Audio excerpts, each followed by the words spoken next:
The Corvette was pulled up right in front of the house for me, and I just get in and drive it.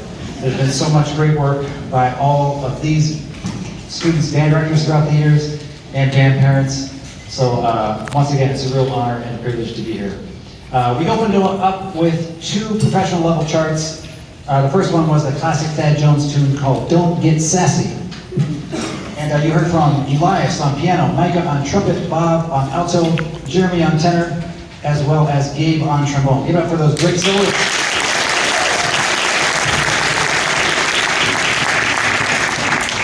And then we moved on to another pro level piece entitled Vortex by Patty Darling. You heard from Jameson on trumpet and Andrew on guitar, as well as Zarin on drum set. How about that?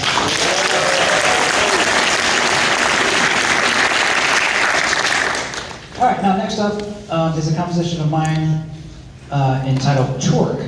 And this was written a few years ago when 2 of my 3 kids were in the same jazz ensemble together. And my oldest son was playing bass trombone, and he was really getting into cars at the time. Now he's a Porsche technician, so I called this Torque.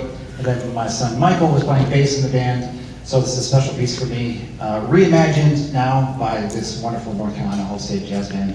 Once again, this is Torque. And on this one, you'll hear from, I'll introduce him afterwards. This is Torque.